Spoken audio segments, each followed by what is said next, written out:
Il est vrai que les statistiques sont un outil extrêmement performant, extrêmement puissant dans ce que nous appelons aujourd'hui l'intelligence artificielle. Ça peut nous mener à nous poser la question, est-ce que l'intelligence elle-même serait un processus purement statistique ? Est-ce qu'il n'y aurait finalement rien de plus que notre capacité à faire des statistiques dans ce que nous appelons notre intelligence. En fait, je crois que la réponse est plutôt non, parce que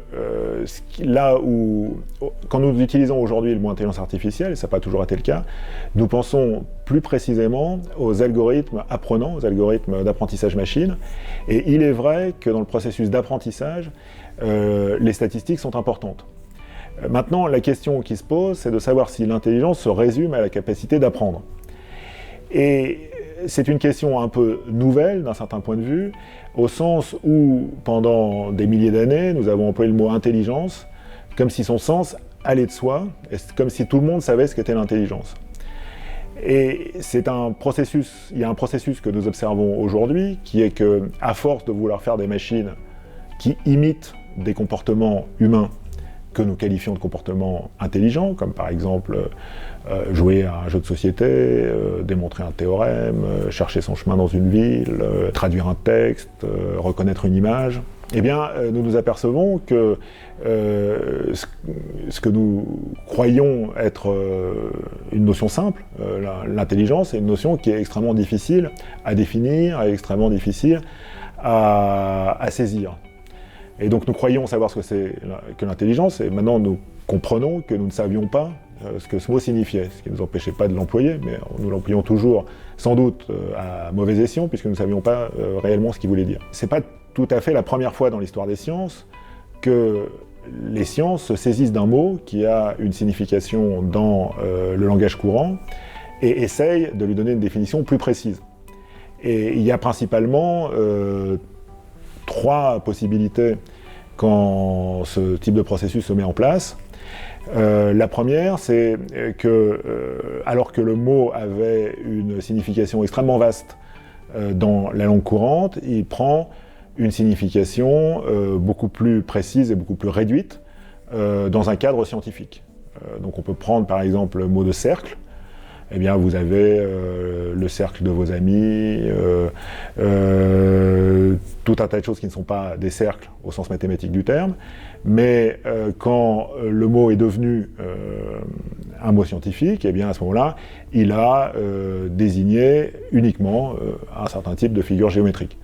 On peut dire la même chose du mot droit, droite. Une droite, c'est quelque chose d'extrêmement précis en géométrie et qui n'a rien à voir avec la droiture, etc., qui sont toutes les acceptions du mot droit dans le langage courant. Donc ça, c'est le cas le plus simple, qui est celui où, en éliminant quelques acceptions du terme, qu'on va qualifier de métaphorique, voilà, nous avons un concept dont la science arrive à se saisir. Alors souvent, c'est pas ce qui se passe, et une situation un tout petit peu plus complexe est celle du cas où nous avons besoin de remplacer un mot par deux. Donc par exemple, jusqu'à Newton, disons, nous avions une seule notion de poids, et puis à partir du moment où nous comprenons les lois de la gravité, nous comprenons qu'il y a deux notions qui sont différentes et que nous confondions, qui sont la notion de poids et la notion de masse. Et donc à ce moment-là, on est obligé d'introduire un nouveau mot pour distinguer poids de masse. Et puis, il y a une autre situation, qui est le cas où le mot disparaît complètement. Et par exemple, au Moyen-Âge, nous pensions que de la même manière qu'un verre pouvait être plein d'eau ou vide, il pouvait être plein de phlogistique ou vide de phlogistique, et que quand il était plein de phlogistique, il était chaud, et quand il était vide de phlogistique, il était froid. Et donc il y avait une substance qui s'appelait phlogistique, qui était comparable à l'eau, ou à l'air, ou à d'autres liquides, disons, ou d'autres gaz, et que la chaleur d'un objet s'expliquait par le fait qu'il était plein de phlogistique, un peu comme une éponge peut être pleine d'eau. Et puis finalement, la thermodynamique se développant au XIXe siècle, nous avons compris qu'il n'y avait pas du tout besoin de cette notion de phlogistique, et nous avons éliminé cette notion. De la même manière que nous avons éliminé la notion de principe vital, qui était censée expliquer la différence entre un être inanimé et un être vivant. Et peut-être la notion d'intelligence va subir, maintenant que les scientifiques s'en saisissent, l'un de ces trois destins. C'est-à-dire peut-être, et ça je suis assez peu optimiste, nous allons arriver à donner une définition scientifique de l'intelligence, même éventuellement en éliminant 2-3 exceptions du mot intelligence dans la langue. Peut-être nous allons nous rendre compte qu'il y a finalement 17 types d'intelligence, dont la faculté d'apprendre, la faculté de raisonner, etc. Bon. Et nous allons faire une liste complète, bon, mais je ne suis pas très optimiste là-dessus non plus.